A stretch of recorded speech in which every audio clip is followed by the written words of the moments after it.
Are you someone who simply doesn't like meditation? Do you find peace while walking in nature, volunteering in a soup kitchen, or working with hands? If you have ever doubted or questioned yourself why you are disinterested in meditation while the self-help industry promotes it as a magic pill, this is for you. Hi, Shakti here. Today, in this second part of my 5-part series on the pitfalls of modern day meditation, we explore who is better suited for meditation. Is it truly a one-size-fits-all modality? The teacher in me still prefers to present using PowerPoint presentation. So let me continuously move around to the next slide. Here we go. Modern psychology is all about the interactions among our feelings, thoughts, and behavior.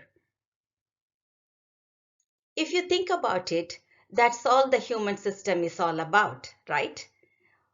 We are a complex system in which the mind, the heart, and the body interact and perform in the world.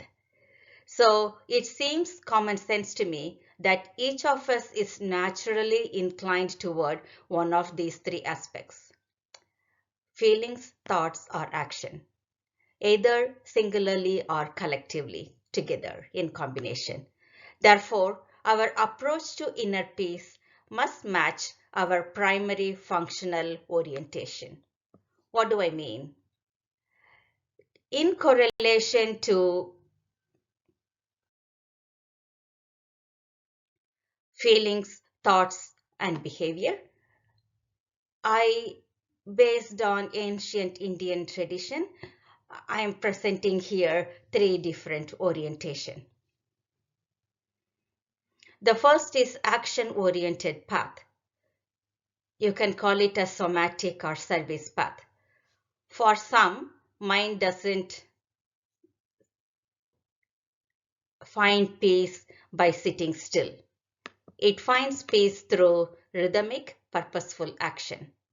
This is for the person who feels most aligned when they are working, helping others, or moving their body with intention.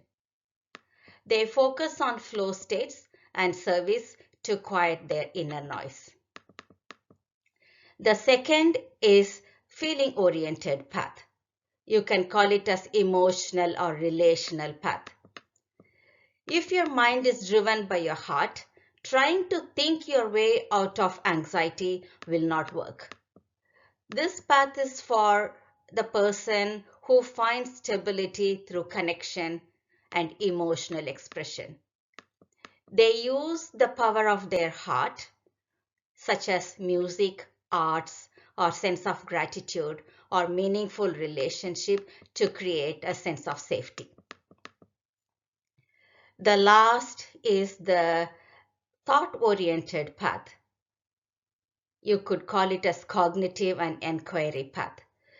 This is for the person who needs to understand the why and the who behind their struggle.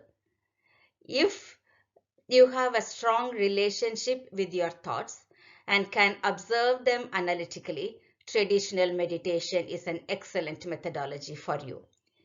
You use the intellect to see who is behind the suffering until the thoughts settle on their own.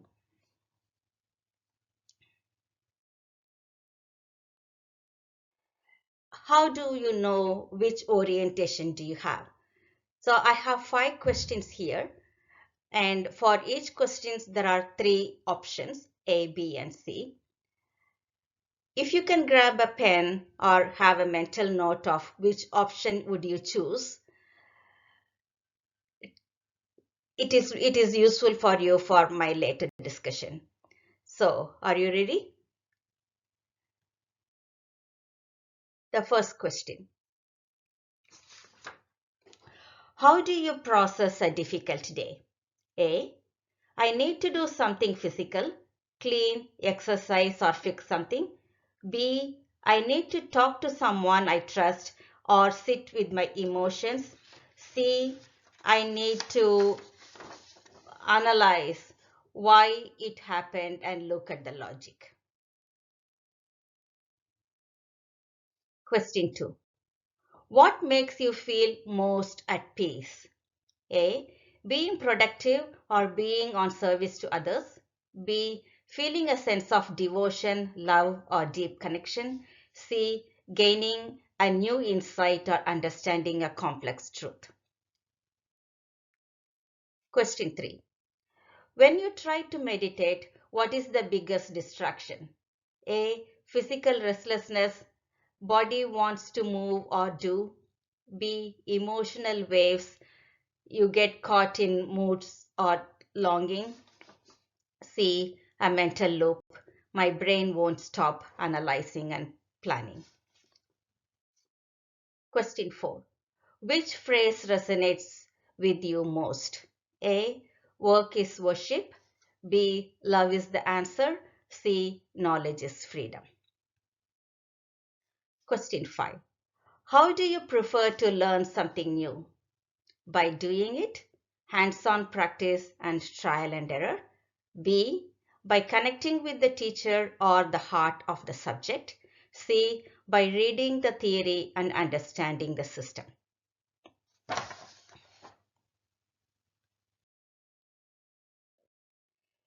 So, have you gotten all your answers, A, B, or C, for each of the 5 questions? If you have mostly A, then you find peace of mind through engagement. Traditional sitting meditation might feel like a cage to you. You need a practice that incorporates movement or purposeful service. If you had mostly B, then you are heart-centered person. Mindfulness might feel dry. You need a practice that involves emotional resonance, such as music, art, or practicing gratitude or relational healing.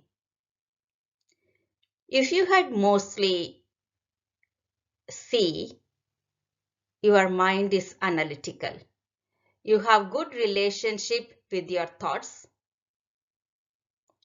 For you, traditional meditation and inquiry work exceptionally well. Initially, you use your analytical mind to build cognitive fortitude, and eventually you can use it as a tool to discern the emotions and bring balance to your thinking faculty.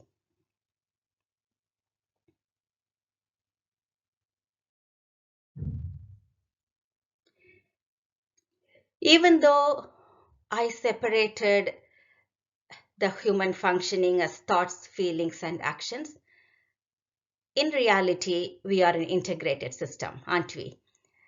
We cannot isolately analyze any one of the faculties.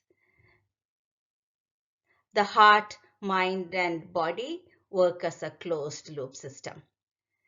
If one part of the circuit is broken, if the heart is turbulent or the actions are chaotic, the whole system loses its resonance. By identifying your primary orientation, you aren't just picking up a hobby, you are finding the entry point to tune the entire loop. For example, if you are an action-oriented person, then your heart is purified by selfless work. It grounds the ego and clears the emotional silt that clouds the heart center. If you are a feeling-oriented person, the heart calms the mind. A safe, loved, and connected heart stops the survival mode chatter of the analytical mind.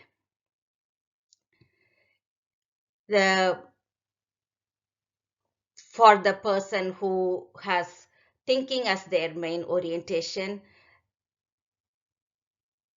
thoughts lead to balanced action. A clear, discerning mind ensures that your action isn't just burning everything down, but it is directed towards purposeful dharmic work. So eventually, ultimately, the overall objective is that action purifies the heart, heart calms the mind, and the calm mind and heart together give feedback to action, which creates the balanced overall functioning. And this feedback cycle continues until the instrument, we call it as a human body, is fine-tuned. Coherence is established between thoughts, feelings, and they express themselves as action, balanced action. Harmony in life is achieved through balance. This is what ancient tradition in India called karma, bhakti, and jnana marga, path of action, devotion, and wisdom. So, having identified your orientation, in my next transmission, I go deeper into the scaffold. As I mentioned in my first video, there are 5 missing steps before we actually engage in meditation. The 5 steps help you to build a strong cognitive fortitude and emotional resilience. So I take you deeper into those 5 steps in the next transmission. Thank you. Welcome to the baseline.